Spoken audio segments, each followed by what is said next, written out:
grace and peace. Welcome to another episode of the TBT Show.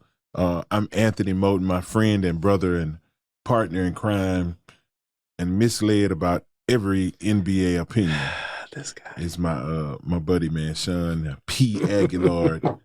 What's going on? The right Reverend, and right about everything except NBA basketball.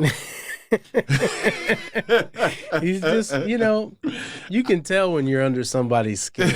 They just can't deal with just the reality of the situation. Oh man. Because here it is week after week after week. It is week after week. You're still harping on it, and I'm like, I'm trying to, deal with the issues of the day, and Mo's just stuck on, this fantasy that LeBron's the greatest of all time, and I just don't understand. Hey, we're gonna actually sit down and do this 1 week, and I'm gonna let him lay out his best arguments. And I'm going to counter each and every argument because we've never seen. I mean, you care about this a lot more than I care about. No, I'm just saying we've never seen an athlete like this, and that doesn't translate into greatness. Okay, so would you at least say he's once in a lifetime? I guess once in a generation. The fact that you paused says that you have some bias. Of course I have a bias. So do you. I just admit to mine. I don't have a bias. I'm just calling it what it is. No, you have a bias. Everyone has a bias. Yeah, I'm just calling it what it is. I need you to be, self-aware enough to recognize your bias. If you're the greatest at anything for 20 years, chances are you're the greatest at that thing of all times. 20 years is a long time to be on top of. Yeah, I mean, I've already gone over this with you before we started recording, just because, it just doesn't work. You can't say that, okay, just because somebody did this particular activity longer that they're the greatest. No, that they were the greatest doing it for that amount of time. It wasn't just like he was floating around in the NBA. Well, I mean, you can call him the greatest, the greatest to play when he played, but that's not the GOAT. Of a quarter century. That's not the greatest of all time. So if you're the greatest at something for a quarter century, you're probably the greatest at that thing of all times. No, I mean, I don't think that's as straight a line as you think. Because, think about it. For any other profession, the greatest preacher, the greatest attorney, the greatest business person, the greatest comedian, you see what I'm saying? You cannot apply the same logic. So if a comedian was the top, on top for 25 years, you wouldn't say he's the greatest of all time. Well, you can't necessarily say that person is the greatest just because they've done it. Because you're already, you're kind of using circular logic. You're saying, well, he was the greatest for this amount of time, so he's the greatest of all time.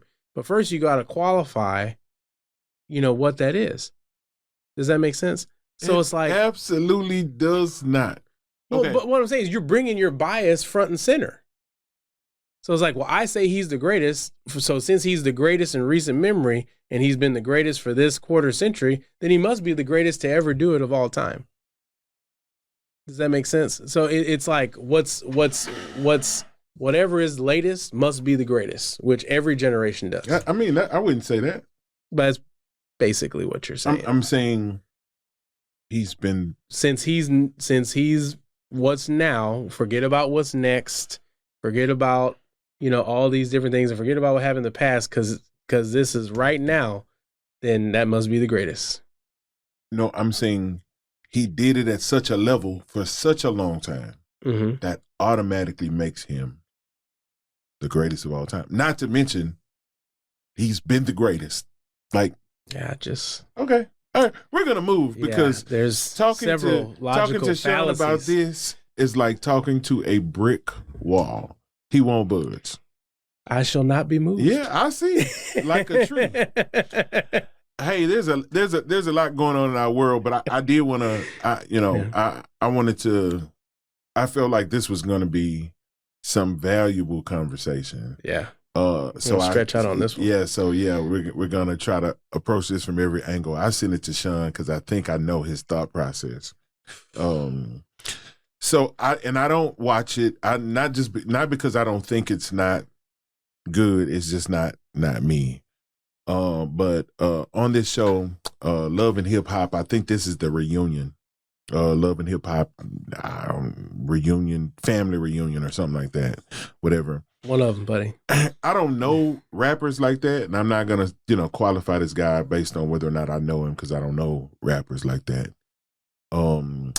But there's a rapper and his fiance. The fiance's name is Jen. His name is Phresher. Phresher. Mm-hmm. Yeah. Okay. So Phresher and Jen on Love and Hip Hop Reunion 2022. I think it's season 3, episode 5. Mm-hmm. For anybody that wants to reference it. Phresher and Jen get into this conversation because they've been together for quite some time, more than 10 years. I think it's actually 16. Yeah. You're rounding that double decade action. Yeah. So they've been together for quite some time, 16 years. She's pressing marriage. He sounds like he really wants to marry her, that he loves her. But Jen has put together her fantasy wedding, and it comes out financially. It comes out to a $250,000 ticket,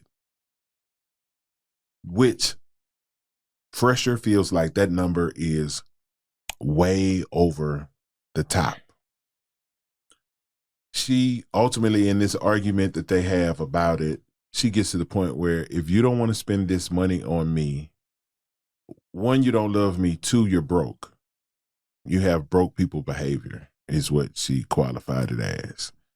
And so they get into an argument and he says, hey, listen, we can invest that money into something else, whatever. Let's just go to the courthouse. She immediately blows up and she says she's not a courthouse kind of chick, in a very hip-hop type way. In a more colorful fashion. Yeah, you can go watch it for yourself. In a very hip-hop way, she says, I'm not a courthouse, city hall type female. And he, they get into it. He says, okay, well, you go about your way and you see if you'll find somebody that'll spend that kind of money on a wedding, whatever. They kind of blow up, and I stop watching the little scene when he walks out the room or whatever. I sent it to Shawn because I think I know what direction Shawn's going to go with it. But I think, and I was trying to wrap my head around the entire picture. And, Shawn's forte is this, this culture and, whatever. He said something about it was a red pill, something. I don't know, red pills, blue pills, pink pills, pill of the day, whatever. But I just think from a cultural perspective, because I don't think it's gender and I don't think it's traditional, a traditional thought or modern thought. I just think this generation has grown up seeing so much so soon. Yeah. And because we see, it's almost like because we see people live like that, now we've lost context. Yeah, you can live good driving a Toyota. Of course. Fantastic. I mean, a lot of people, the millionaire next door drives a Toyota Camry. I'm just telling you. But see, I didn't see a Bentley until I was grown. No, I get it. And part of that is because the shows we used to have, okay? Family Matters. Mm-hmm. All right. You had the Cosby Show before that. All right. And I'd say probably in terms of black sitcoms, the Cosby Show gave a presentation of the most affluent black family. Okay. That I can remember or that I can think of right now off the top of my head. Most of the time, the sitcoms, even white sitcoms, you think of the sitcoms that were kind of like the mid 90s, late 80s, 90s, type of deal. You normally had a working class family, All right. Right. And you had normal life portrayed and just the funny moments, accentuated, that type of deal. Well, that's what maybe the older millennials, my generation, grew up on. But what the Gen Z grows up on is that if it's television, we're beyond the old lifestyles of the rich and famous, Right. Where you're just showing, these type of nice houses, whatever. But you have reality shows that highlight young people living this affluent lifestyle. You got Instagram, Facebook, all these different social networks that people are portraying what is often a fake lifestyle. Right.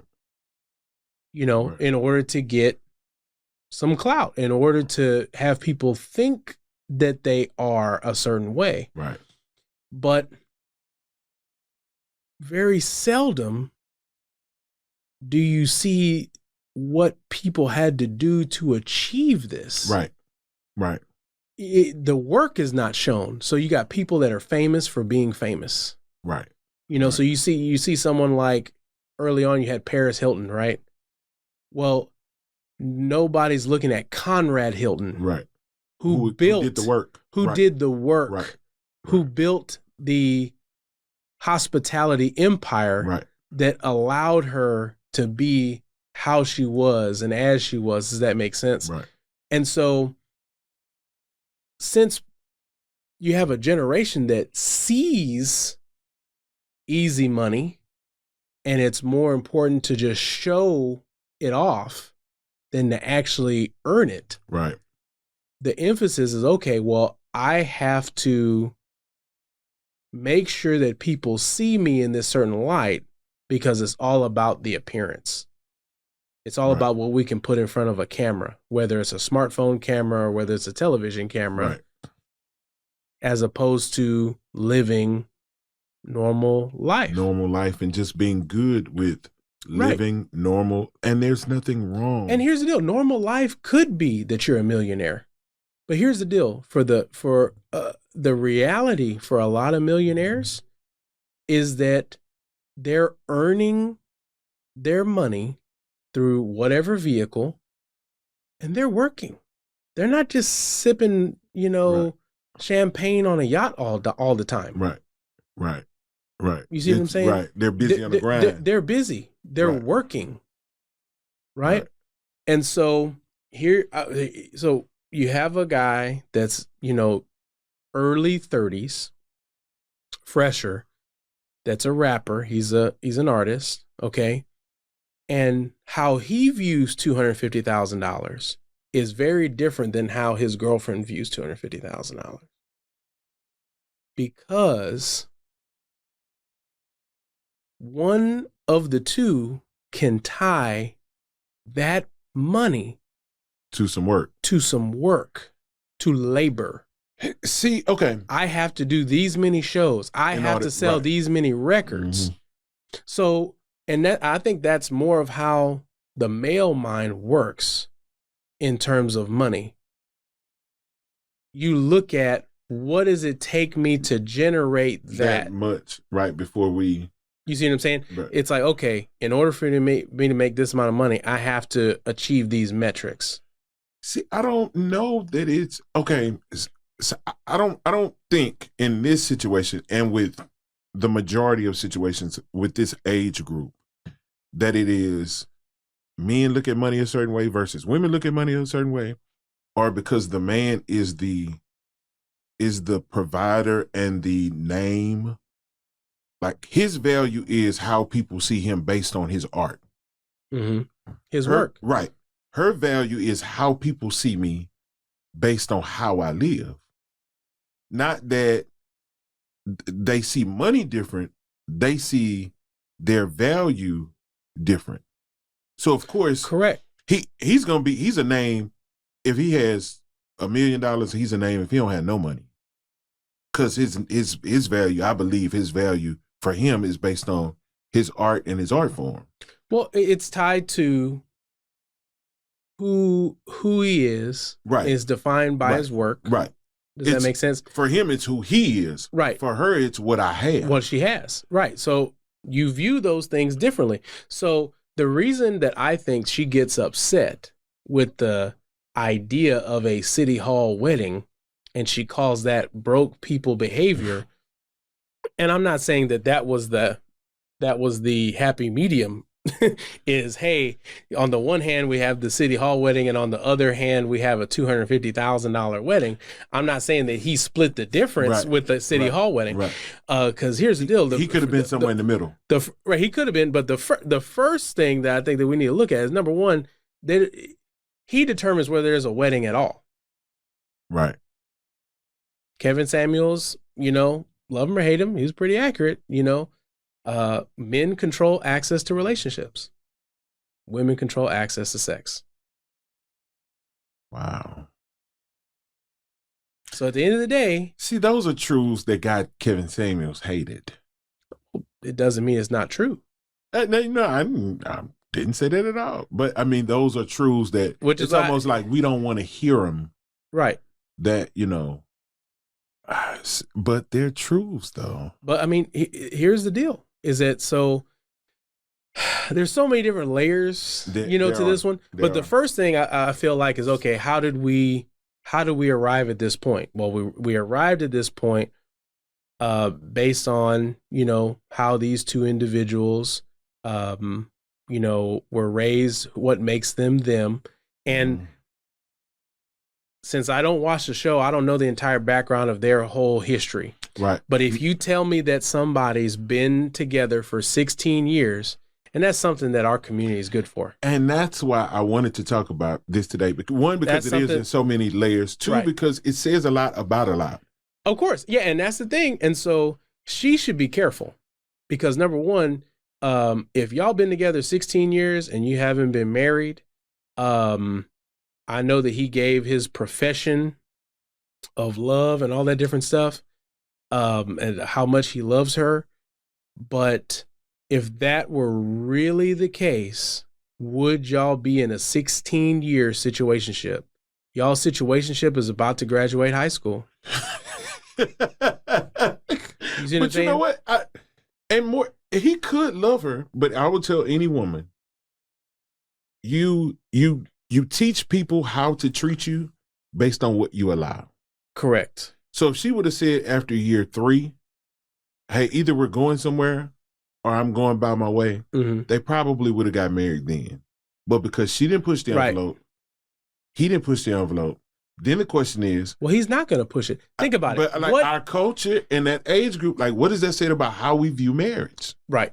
And here's the deal. So, and I'll venture to explain how Phresher, as a young rapper that is making his way, kind of got some different net worth numbers on him, but I think it's safe to say he's a millionaire. So let's take a look at it practically. Okay. So he has a relationship with a young lady. He gets all the benefits of having a wife. He gets stability, right? They've been together 16 years. Okay. Now they may have their ups and downs and their ins and outs. Right. But she's still been the main chick, we'll just call it that, for 16 years. All right. So he's got that. As soon as he gets married, here's what happens. Now their relationship is managed in part by the state, of which she'll be entitled, if he's in a community state, that if anything goes wrong and she's not happy at any point, because there's no fault divorce, all that different stuff, she can immediately take half, 50% of his assets. More than likely, he'll have to pay for his attorney and hers. You see what I'm saying? Right.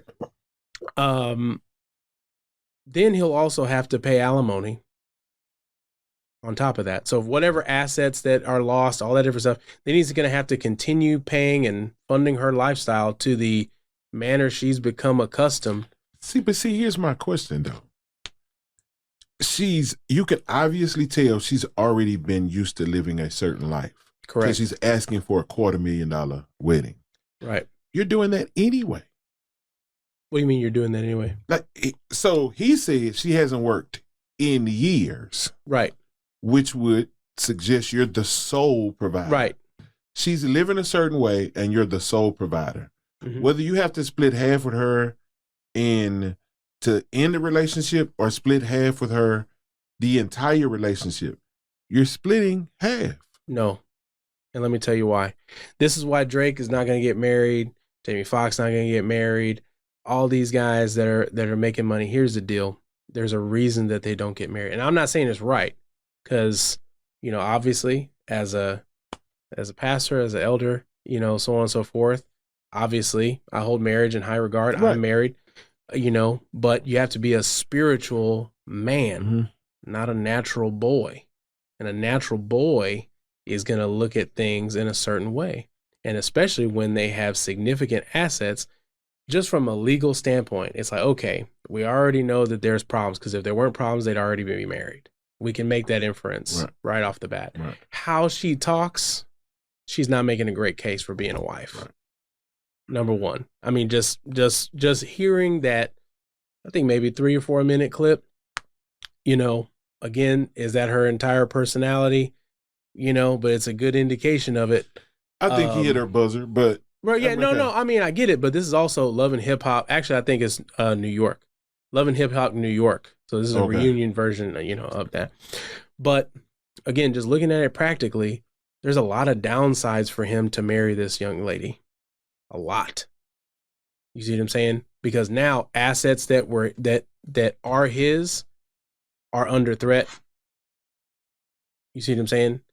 As soon as she's unhappy, now she can take half, and then you still are losing more than that in terms of alimony payments and all that stuff. Okay, let's just say because you're already funding her lifestyle, right? But she doesn't have any authority over his assets.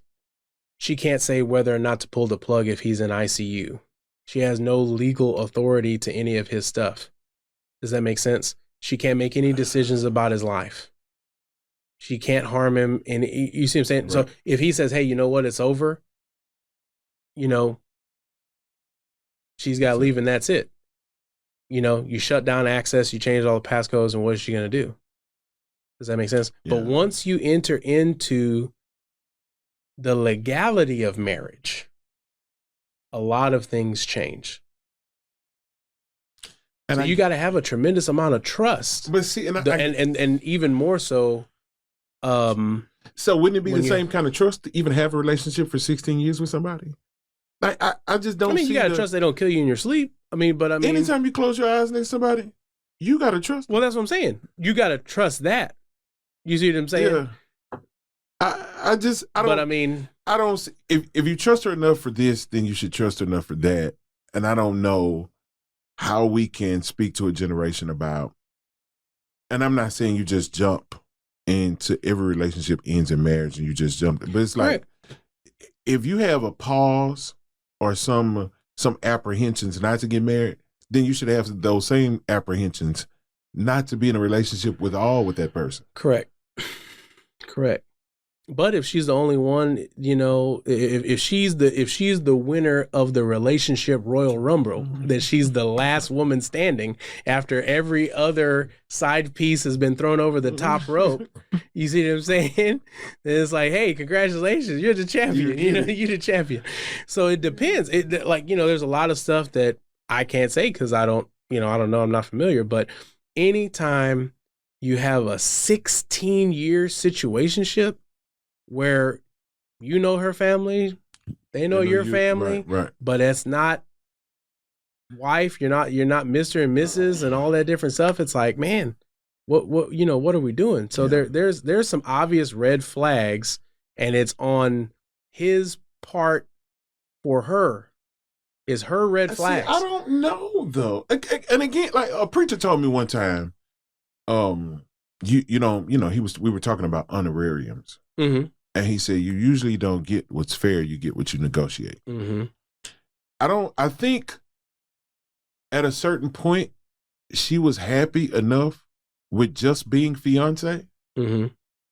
And of course he's the extended stay fiance. Hey, and he's going to stay there until you push him beyond well, there. The problem is that she's lost all her leverage in the relationship. And I think that's why she blew up. Right. Because it's her frustration with the situation she's put herself in. Right. And so, a lot of what happens nowadays is that, so this young lady, I feel like she ties her value as a woman to the venue of the wedding. So her value is validated in her mind by the greatness of the wedding. Mm-hmm. Now, what Phresher is looking at is that, hey, the wedding's one day. Right. The day after the wedding, guess what we are? Married. Right. Right. And I've got to think about marriage and life and, everything beyond the one day. Right. Because the wedding is all about the wife. Right. About, you see what I'm saying? It's the woman's day. Hey, tell me what time. You're the star. Right? Yeah. When I got married, it's like, hey, just let me know when time and place. Yeah. And what to wear. That's it. And I'll be the degrees and the details. I don't. But then again, as I think part of her request, and again, I'm not justifying it. Mm-hmm. It's stupid. It doesn't make any sense. Whether you have that type of money or not, I would tell any married couple, the wedding, even though it's partly about the woman, it's more about your guest. Right. You're making the memories. And like you're it's the ceremony. And that's it. But then you have to actually live as what you husband and wife. do on the day. It's like, I'll tell any couple getting married, and I usually do it just to see where they are, because I'm working on a book. Yeah. Mm-hmm. Just about how do we view these areas of life? Because if we have an issue, like we don't view them the same, we're gonna have long term. We're gonna have an issue. Right. So if I could write you a $25,000 check today, what would you do with it? Would you put it on the wedding, or would you set it aside for a down payment on a house? Mm-hmm. And that would, because again, like, and I get it, like, we party, like, our culture, we turn up. But see, the problem is you can't put the mortgage down payment on Instagram, Moten. What are you thinking? We can't flex that. But see, I knew we had a problem culturally. Some years ago, Bow Wow, who's filthy rich. And I'm saying filthy rich. You got a couple $1 million. Yeah, he got some millions. He fronted something. You remember on Instagram? Remember he took a picture of something that wasn't his? Yes, it was like, was it a plane? A plane or something. And that's when I knew, like, we got a real problem, because now we have millionaires fronting. Stunting. Well, if you go to, I don't know if it's still there, but I saw it one time in the Woodlands Mall. There's a store that you can go into that all they have in there is just selfie stations of an airplane, of it's just basically backdrops that you can use to take pictures that seem luxurious, but it's just props. And I don't get it. And bigger for me, this whole situation was like, where are we because again, we make the value of ourselves based on how people perceive. People that either don't know you or don't like you. No. Because people that know you and don't like you that know you and like you, they don't care. It's like, right, it doesn't matter. Yeah, right. As long as you're good and happy and healthy, we're straight. But it's the external, like the outside noise. Like, so we want to make sure that outside noise is cheers. So let me front. Let me fake it till I make it. Right. And again, like for our culture, I told my sons early on in life, and prayerfully they heard it, you can climb the ladder of success, but don't get to the top and find out your ladder was leaning on the wrong building. Yeah. Like, so what does success look like to you? You can stay in $100,000 house and drive a Toyota Tercel. Do they still make Toyota Tercels? No, sir. Oh, it's my old school. Yeah. And drive whatever the bottom Toyota is. Right. And still have a happy life. Mm-hmm. And I'll be the first to look. I don't have $1 million. I got a car, a couple cars. When I put the key in the ignition or hit the start button, it starts most of the time. There you go. I'm good. I got gas money to get where I want to go most of the time. Right. I can go eat where I want to eat most of the time. I'm good. Mm-hmm. And I just think we need to start. Not everyone, the majority of Americans don't have $250,000 to lay down on a wedding. Oh, no. The majority of America, and I know that, other rappers and say stunt, can't blow $50,000 in the club. Like, I know that's what we see all the time, but regular life isn't that. And the thing is that the guys that do that, they are so ridiculously high on the scale. That is a rounding error. Yeah. But the problem is everybody is trying to portray that. And it's like, look, those people weren't doing that on their way. Right. Right. Right. They made it to a point where it's insignificant. So when you deal with a certain level of numbers, when you look at a profit and loss statement, for a business, we don't show millions of dollars on the page. That's just it takes up too much space. Right.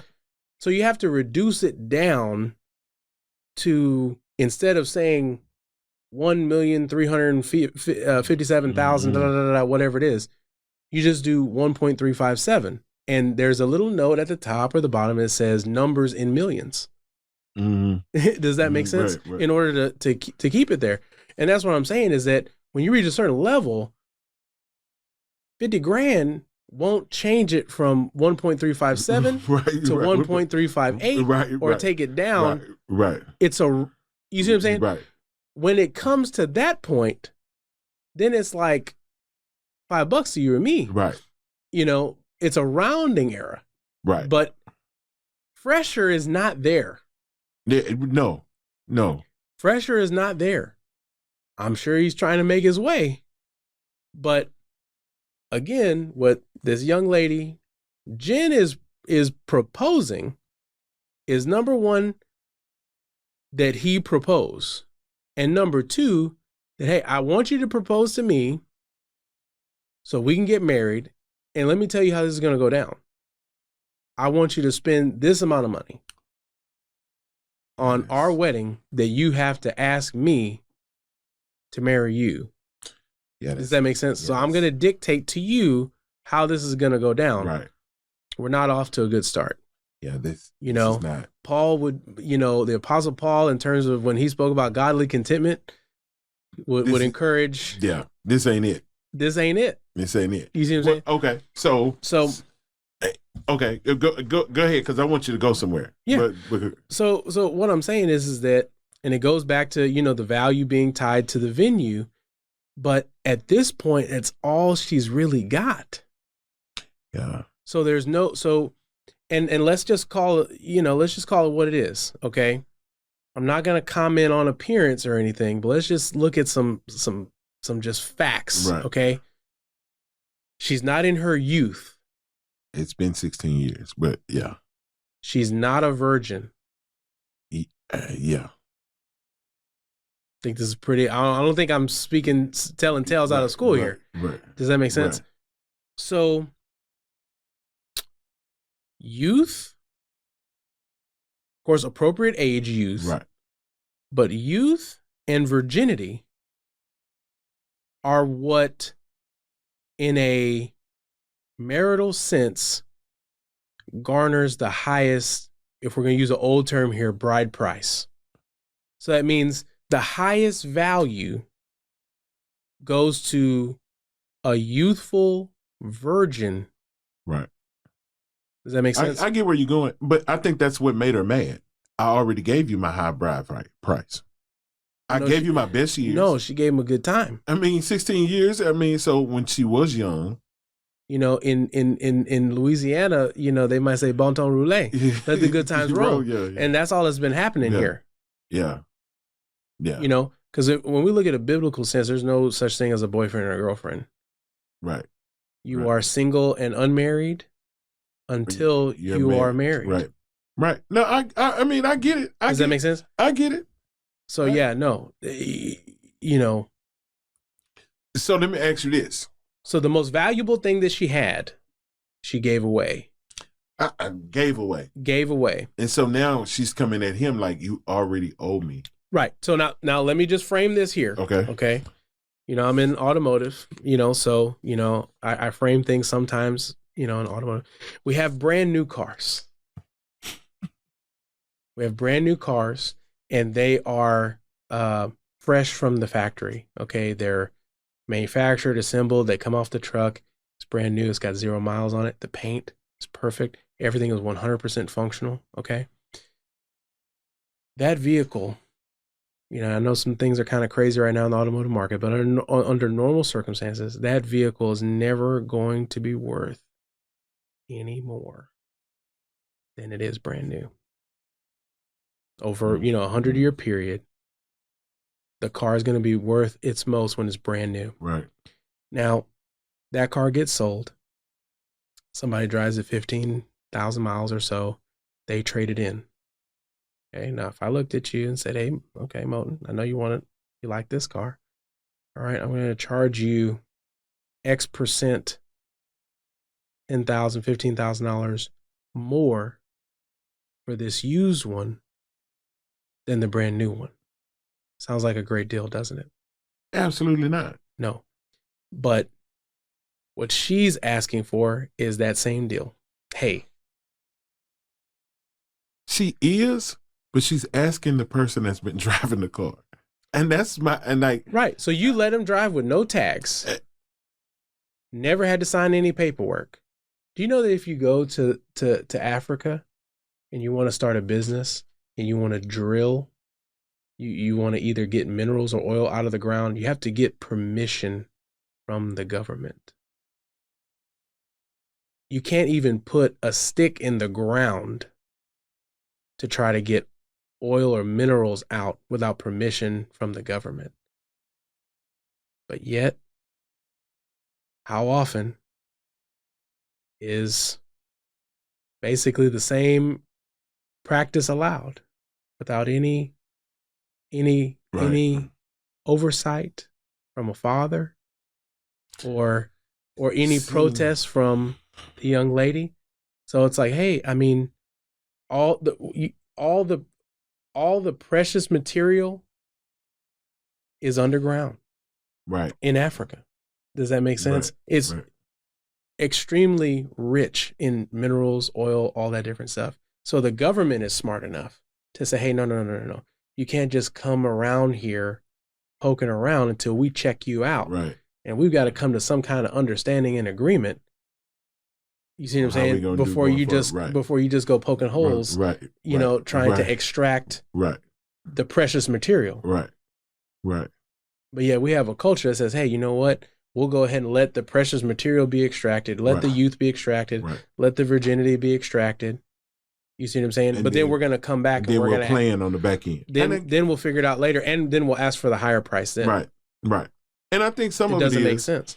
I think some of it is like who he was and like it's his possible potential because he was already in the hip hop industry when they met. So for young Jens, like, you know, I think it's more valuable to find a young man that sees things the way you see things, understands the value of hard work, that is committed to doing something with his life, who's going to love you, who may not make rapper money. But I hear what you're saying, but this is the point that, say, for instance, some of the guys, like when we were having a conversation, I said, red pill, the red pill guys would say, hey, they've been making that case forever. The most prominent was Kevin Samuels, is that, hey, the average guy makes $47,000 a year. And so if you take a guy that's 5'8", decent shape, not the best, not the worst, he makes 47 grand a year. He's a good, godly man. He wants to get married. Okay. Dresses well, doesn't have the best clothes, but he's not wearing George. Not hadn't made it to Gucci, but just got out of George. Yeah. You see what I'm saying? And he's the average Black American male. And most women in the African American culture would look at that dude and say, he's lame. And would raise their daughters to say, you don't want anybody. And that's the danger. Right. Because here's the deal. By them marrying an average guy, in their mind, they have to admit that they're average. And here's the problem. Most people are average. That's where the term comes from. Average. So it's impossible that most people aren't average, but everybody thinks I'm not most people, but you are. And there's nothing wrong with that. But because we see it, we want to be it. Right. And I don't think, and again, there's nothing wrong with, if we want to use the term average, there's nothing wrong with an average lifestyle. There's not. And here's the deal. The average lifestyle now in America, the year of our Lord, 2023, you live better than kings and queens a few hundred years ago. You had kings and queens that didn't have running water. The only way they had running water is they got a servant and say, hey, run and go get it. That's how they had running water. You see what I'm saying? But think about, right now, the average American can pull up a cell phone that has access to more information in the first, 10 pages of a Google search than what someone in medieval times would interact with in their entire life. I saw this stat. We interact with more information on a daily basis than the average person in medieval times would interact with in their entire life. That's how much information we have access to at a given time. Does that make sense? Right. So at any time, you can have a virtual assistant answer just about any question for you. Not only if you're hungry, you don't even have to go to a restaurant anymore. Whereas a long time ago, there were no restaurants. Right. Not in the commercial sense of what we have. Now, not only do you not even have to go to the restaurant, but you can dial up on your phone Uber Eats and DoorDash and Grubhub and, Waiter and all these different apps. Right. And somebody will cook your food. Somebody else will go get your food and bring it to you. Right. The next thing you know, there's going to be the Chewer app where they're literally going to put the food in your mouth and move your jaw up and down. Because, somebody's going to come up with the Chewer app. The Chewer app, because it's like, hey, we've made everything else commoditized and convenience and all this different stuff. That's the last frontier. Yeah. Does that make sense? So the average American right now lives better than kings and queens used to. But the problem is that it's not about how we live now versus how other people lived then. People are looking at how am I living now versus how these people are living now. Right. And then we look down on a situation that should bring us a level of joy. Because here's where I am, and here's what I think. Count it all joy. And so it's hard it's hard to count your situation as a blessing when you are constantly watching someone else's situation. Right. Exactly. And that's the thing. And so you're constantly comparing, but there is a small subset. There is a minimalist movement People that tried to live as simply as possible, not like Amish, but they minimize how much they own in terms of clothes. They minimize how much they own. They buy smaller houses. They they don't really collect anything. They try to live as simply as possible. And a lot of times you see this minimalist, and then you have the FIRE movement, which is financially independent, retire early, where they're all about delayed gratification. Let me save everything now. You have some of these, but there's a super, super small subset of the community. Everybody else is, hey, eat, drink, and be merry, for tomorrow we die. Spend it all now. And because I got to stump for the gram. And that's just not, and again, like, average people have average problems and average pressure. Right. If you don't want to be average, if you're above average people have above average challenges. Yes. Above average pressures. Mm-hmm. I remember one time, and not to call anybody's situation out. I remember one time during the pandemic, everybody's, like, man, it's going to be rough. It's going to be hard, yada, yada, yada, especially in the church setting, whatever. Mm-hmm. People are not going to give. And I'm like, we're average church. We have average bills. Average bills. I can come up with a couple stacks a month to figure some things out. Right. But if you just built the cathedral. So now I'm looking at. Then it's like, oh. So now, if my shortfall of a month is $2,000, I'm looking at somebody else's situation that prior to 2020, we would have glamorized and wanted to be like. Now his shortfall might be $96,000 in 1 month. Right. Now, I can pick up some cans for 2 stacks. You know what I'm saying? There's nothing that's going to get you right 96. Right. There was an old song. Remember, I think I told you, there's nothing from nothing leaves nothing.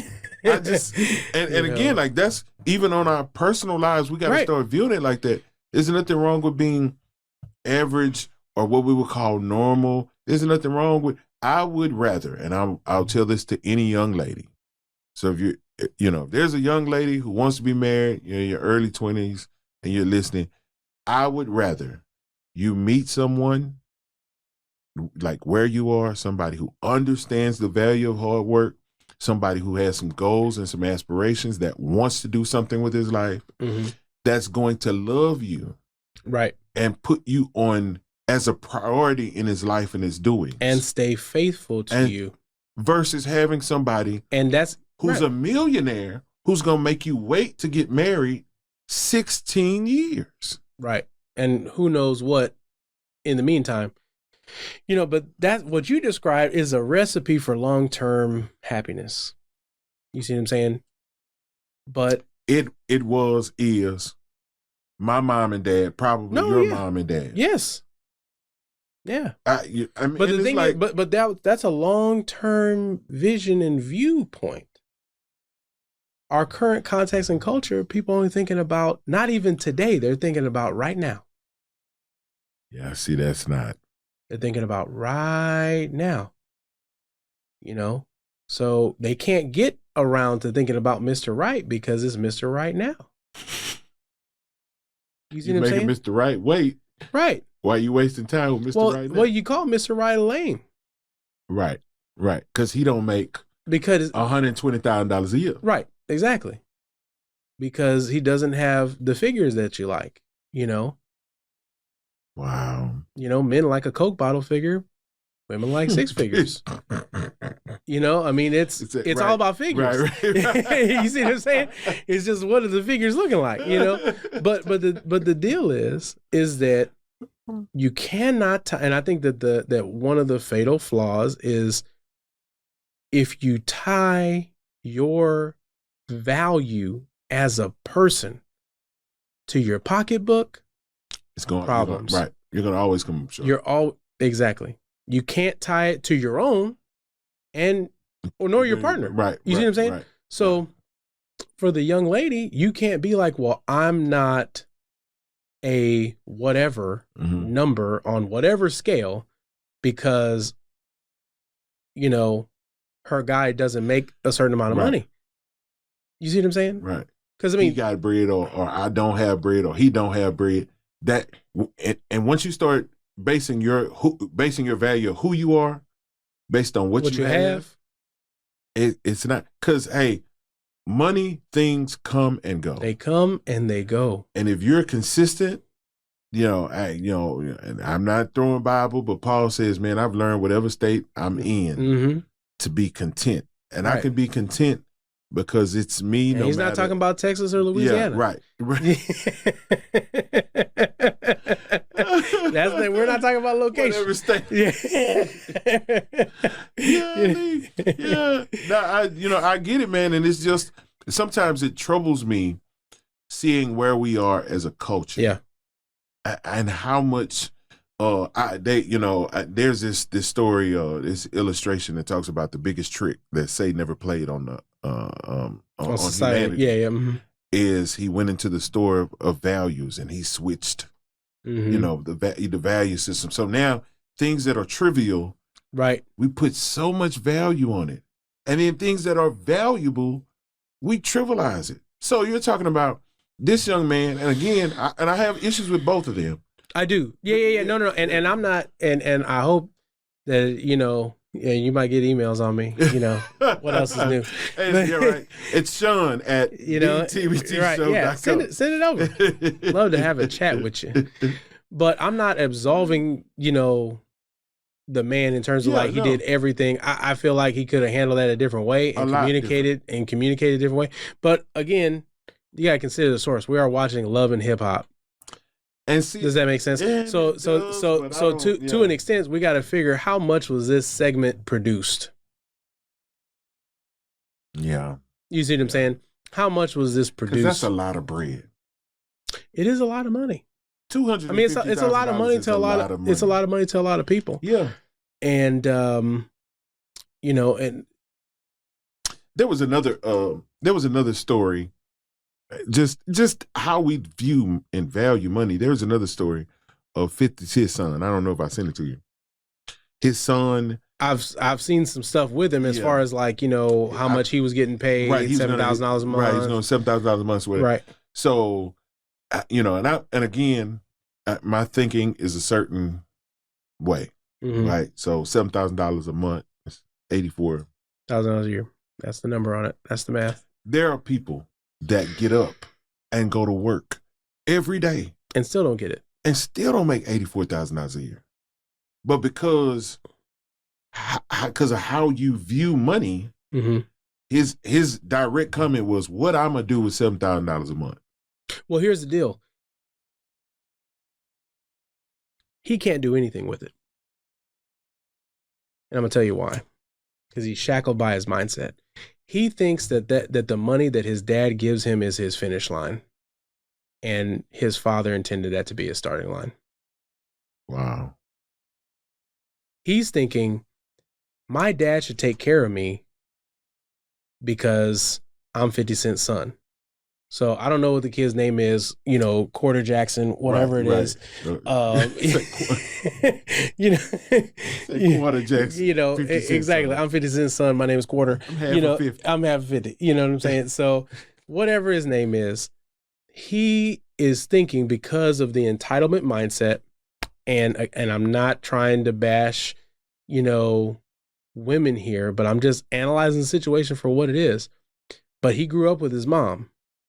His mother, who didn't work and was provided for, by 50 Cent. So you got her entitlement now bleeds over to his sense of entitlement because the parent that's raised him, all he's seen is, hey, there's a direct deposit or a check in the mail on the first, and that's just how life is. So when he grows up from a boy to a man, his imprint is that, hey, I have a rich father. He's supposed to take care of me. So the way I saw him take care of my mom. But he's not realizing, he's thinking that what am I supposed to do with this? Because he's thinking that's all he's supposed to have. That's supposed to be the finish line. Right. That I'm supposed to be, and so that's why he's like, well, why does he think, that I'm supposed to be able to live off that? And in New York, because $84,000 in Texas is different than 84. Right, $84,000 in New York. It is. Let me make that point. The COLA, the cost of living adjustment, is significant. But 50 Cent, and he's said this in interviews. That was intended, not that it was intended as a starting line. That's my commentary, but he gave him that to get started and hoping that, hey, you'll go to school and you'll find your passion and then we can work together, and I can help you build a business so that you can earn your own income, so you can make your own legacy, make your own way. Right. Does that make sense? And start generating. But he never did that.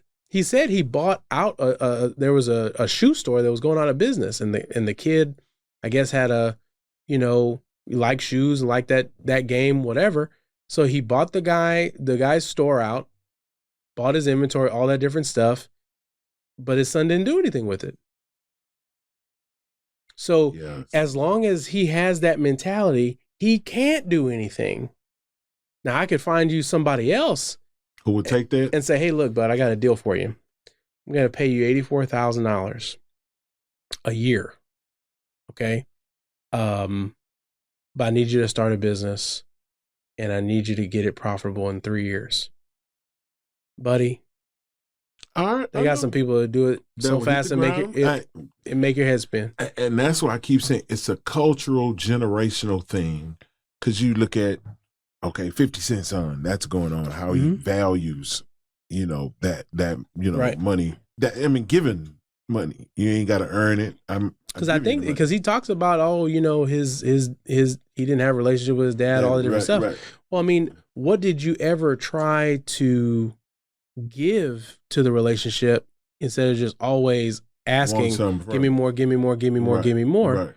And it's like 50 Cent's not dumb. Right. He owns businesses. Right. He's making an investment in his son. I'm putting you $7,000 ahead of, you're a Jackson. Well, you're $7,000 ahead of the Johnson kid every month. Right. So you gotta. So what are you going to do with that head start? Let me see you run though. Right, but it's like ready, set, no. Yeah. Right. That's basically what he said. It's like, okay, no. Right. I don't want to run the race. Right. I just want you to. I just want you to give me, $1 million a year. And I'm looking at that, the story of Romeo. It all ties into the same thing. It does. And that's why I looked at this and I was just like, oh yeah, and Romeo. Yeah. Because Romeo got a head start because you're Master P's son. Yeah. And now you should be in full stride. You're like, trying to blow your dad up on social media, like, he messed over my money. He's not giving me money, whatever. Messing over money. Okay. The fact that you have expenses is not messing over money. I mean, when a movie makes $100 million, everybody doesn't just split $100 million. Right. I mean, there's a lot of people that have to be paid. Got to be right. There's a difference between gross and net. Right. The top line, well, we got to take out paying for marketing. We got to take out paying for the talent. We got to take out paying for the camera guys, the graphic designers, the movie theaters, the people that did the catering on set, right, all the way down to the little cup with the logo on it. You see what I'm saying? Right. We got to pay for all that. Then after all bills paid, then you get your share of whatever is the net. But he has a misunderstanding of just how the music business works. And also, when was the last time you heard anything from this dude? And I've seen him in movies. I think he did one of Tyler Perry's Straight movies. to DVD? I can't remember what it was. Did you buy a ticket to see it? No. Exactly. But I don't buy it. Exactly. I don't. Yeah. But, I mean, he was in something, though.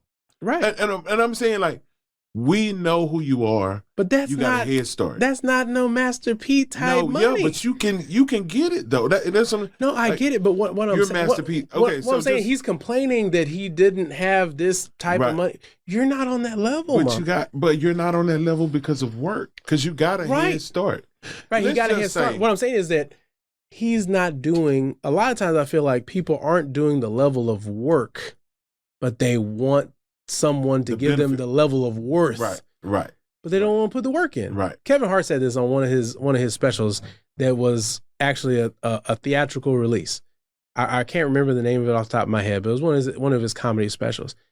And at the very beginning, it's him getting ready to go out for a live performance, and he's hyping up, his team and all this different stuff. And the little chant that they're doing is everybody want to be famous. Nobody want to put the work in. And I think that basically just sums up. Right. That just sums up the current company. Everybody wants to be famous. Nobody wants to put the work in. Right. People just want to be famous for being famous. Right. Pay me just for because they've seen other people do it, and that's why everybody wants to be a Kardashian. I was just about to say that, but that may not be your plight, and there's nothing wrong if it isn't your plight. Right. Work hard at whatever it is that you're given. But here's the deal: anytime that you're famous for being famous or anything like that, when you can't show your work, no one respects you. Mm-hmm. Because you didn't develop a craft. When you're that type of person that you're famous for being famous or you're infamous, you're looked at as a clown and a jester. It doesn't mean that you can't make money. It doesn't mean that your money that you make from whatever means won't cash, but no one takes you seriously. Right.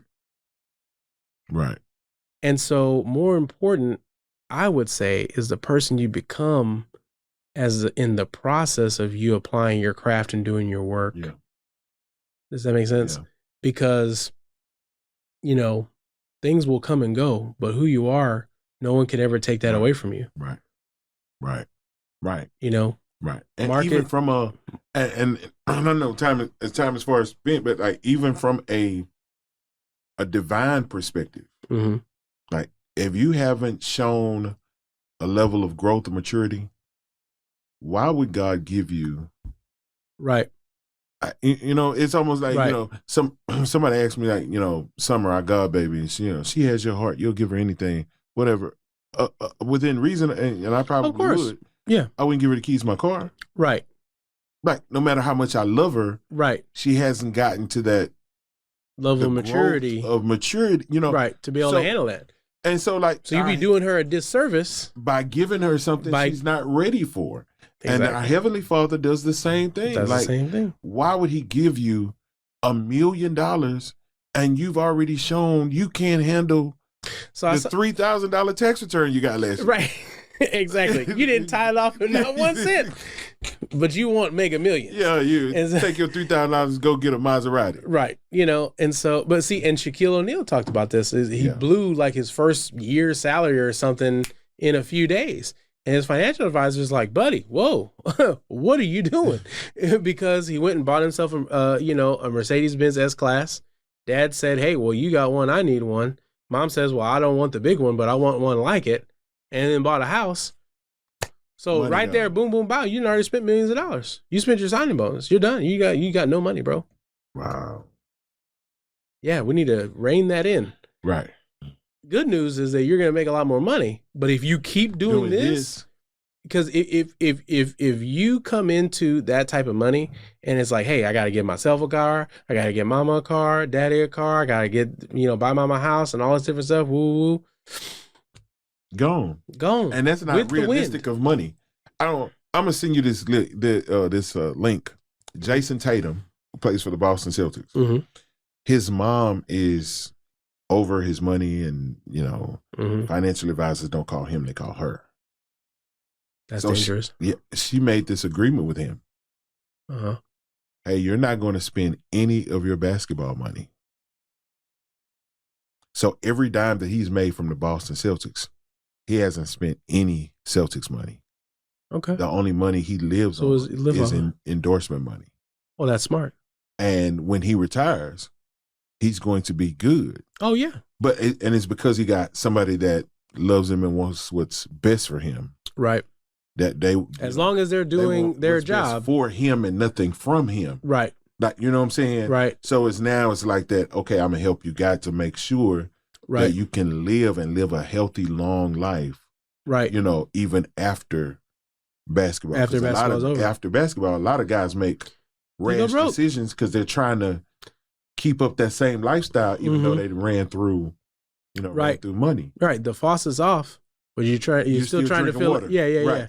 So it's like. Right. Yeah, right. And again, like from just a cultural perspective. But that happens with all kinds of professional athletes from different sports, boxers, fighters, and then that's where you get, it's like, and like. Or just regular Joes. Because if you're, and again, get what you want, but if you're spending like everything that you're making. Right. If my dad, if he was living, would say, when your upkeep, your outgo is more than your income.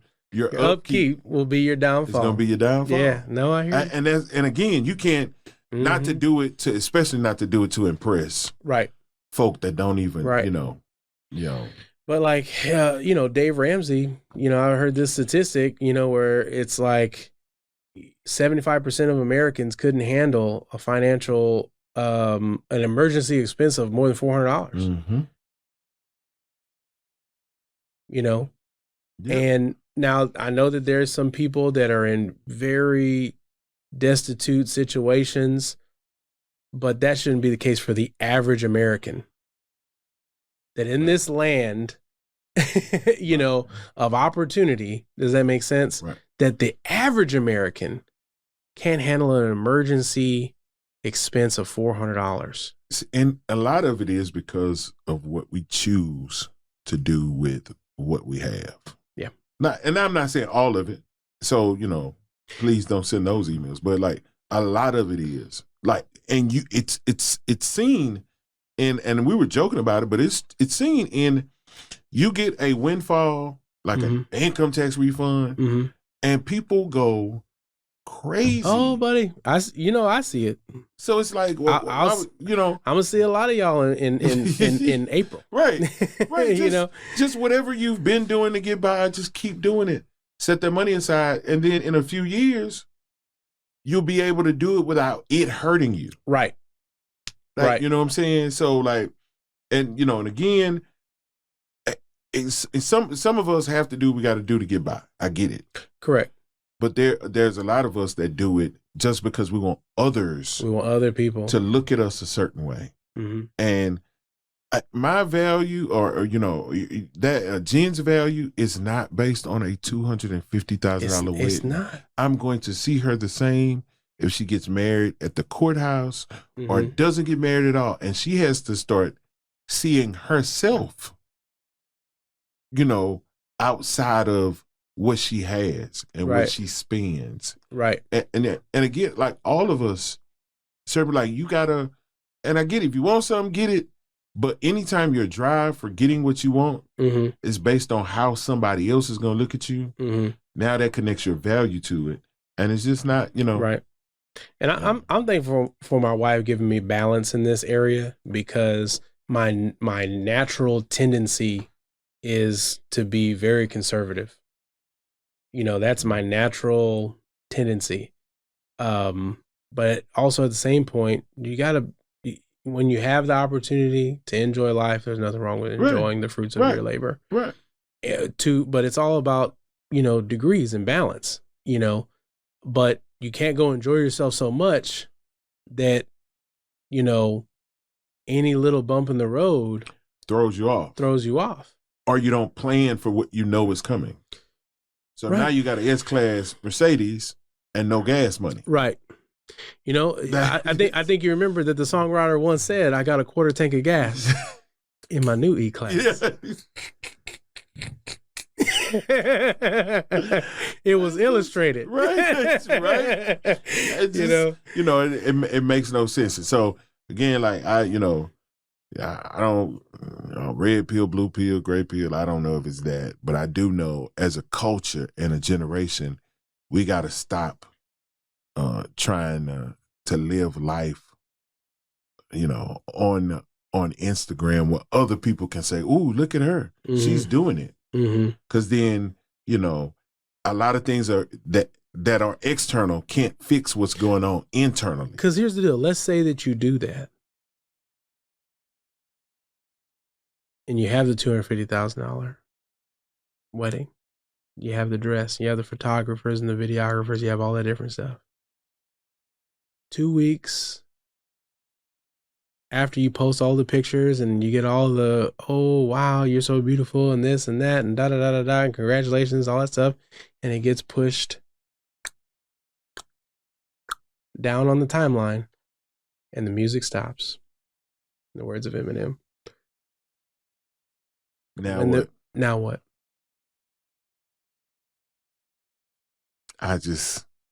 Now what? So now once we get past that endorphin release in the moment. Right.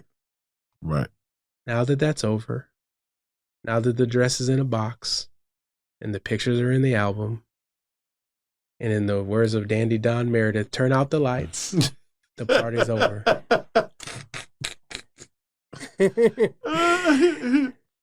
When the music stops, you see what I'm saying? How shall we then live? Right. And that's, again, a greater investment should be made on the marriage. Right. Versus, versus let's say you do a $7,500,000 wedding. You take the rest of that money that you would have just basically lit on fire, and that can now make money for you. Right. This is now laid up for you. Right. You see what I'm saying? Right. And in moving money, investing money, trying to grow more money, and not spending all of that on a party for one day is not broke people behavior. That's grown people behavior. Because here's the deal. If I were to show you pictures of the wealthiest people in the world right now, and I would show you pictures of, they don't look anything like the rappers of the day. Right. That are screaming for attention. Attention. Like, look at what I wear. Look at what I drive. In the words of Frank Lucas, right. You're too loud. You're wearing a clown suit. Right. It says pull me over. It says arrest me. Right. No. And the loudest one in the room is the weakest one in the room. Absolutely.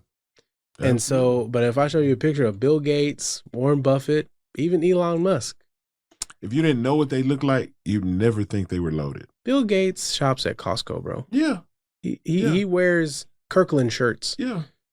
And drives some little car or something. Prius. If I remember correctly, he drives a Prius. Because they don't see. No big jewelry on his neck. No, none. Not even a Rolex. Timex. Probably got that out of Costco too. Yeah. 2 for $20. You see what I'm saying? 2 for $20. So make this make sense for me. One of the richest men in all of the world shops at Costco. Right. Doesn't drive a very expensive car, whatever.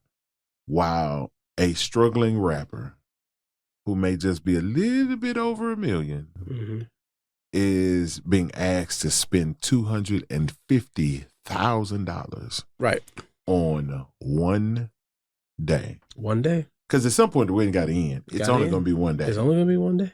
Yeah. So again, just thinking through that for our coach, I'm like, man, let's, Well, it's because one sees the value of money. Right. Watch this, in its missionary capacity. Because that's all it is. Because money should be on mission. Right. It should be out invested. Because it goes out and it brings back some of his friends. It should.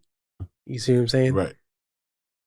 And so, that's the deal. But whenever you just have money and you put it in one place, and you put it in one place where it sits in a checking account, it's not earning any, significant interest or anything like it's not appreciating in value, or you put it into something like jewelry, especially personalized jewelry that no one else is ever gonna, that has no resale value. Right.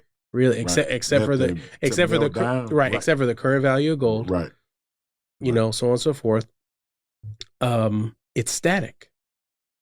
Right. It's not, putting your money into, unless it's a classic timepiece or a classic automobile or whatever, it's going to depreciate in value. Right. But you put it into a business, you put it into stocks, bonds, you put it into these different financial instruments. Now it becomes an asset. Now it's going to increase in value. Right. But regardless of if you're, Kojic or Pentecostal, your money ought to be missionary.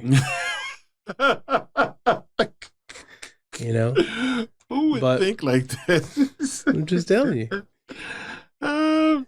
Man, thank y'all for joining us today. I really wanted to discuss that. I just think, by and large, we need to start having greater conversations with the young people, the next generation, about this, because the way we're going, everybody's gonna live that BET hip hop, they want to look like they do, and hip hop, because they're not doing it. People aren't doing it. Right. They just want to look. They want to take a picture and give the facade that I'm right. That's what's happening. But the reality hits. The reality hits when you log in to Bank of America, Chase, Wells Fargo, and you see the number next to that account, and that's reality. Right. But no one's posting that. No, that don't fit. No one's posting that. That doesn't fit along my other pictures on the gram. You see what I'm saying? So, and here's the deal: the richest people in the world don't do that. The richest people in the world, and don't be mistaken, the richest people in the world are on the Forbes list. Those are the people you know. Right. There's people you don't know, you've never heard of. They're a lot wealthier. Or collectively as a family, they're wealthier. Right. Does that make sense? Right. Those are the people that you're allowed to know about that have that kind of money. But they don't want you to know how much money they have. Right. They're not trying to flaunt it. Right. At all. None of that. They're just trying to use it. Right. They want more, most of them. Right. you know. And like Warren Buffett, he's not greedy.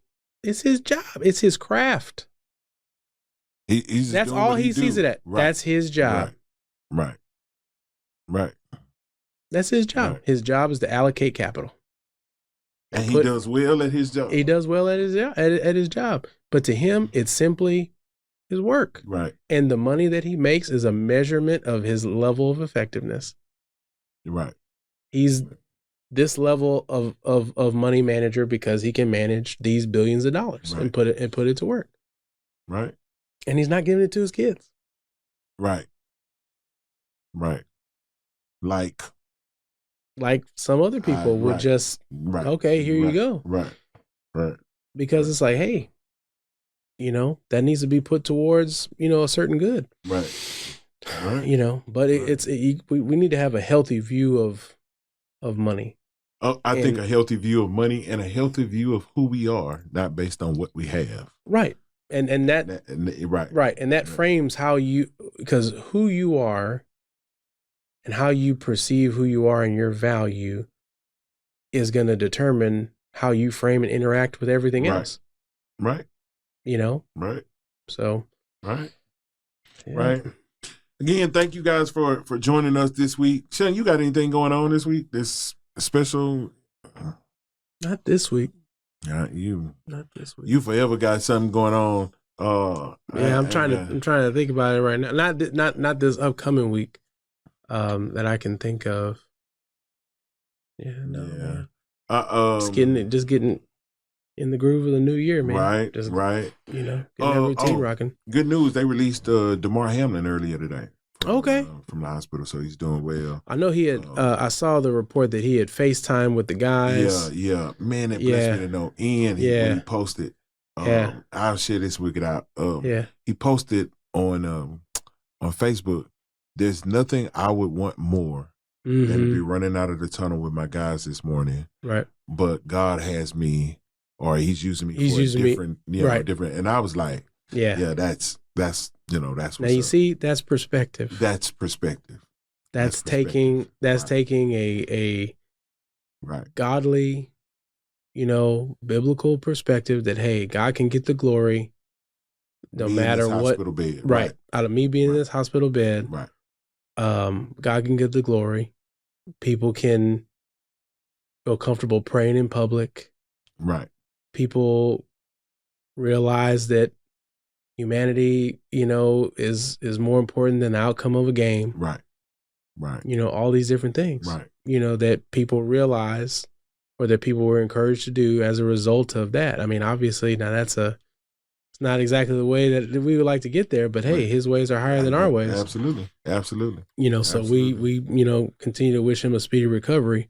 Right. But yeah, man. And I just one last thing, and then we'll go ahead and close it out, is that I would also encourage that everyone that prayed for Damar Hamlin, pray for each other like that. That just because he was a celebrity and it was a notable event, so on and so forth, keep that same energy. Absolutely. And for your brothers and your sisters, right. Whether that be in your physical family, or your community of faith, right.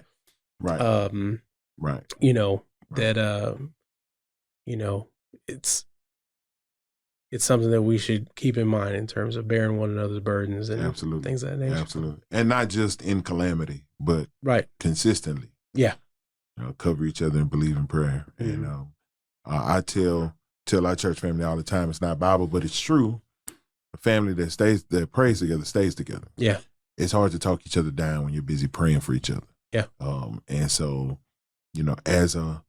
as a community and a culture, I wish we would grasp that and just, cover each other and believe in prayer. And so, you'll have less time to tell the latest gossip. Yeah.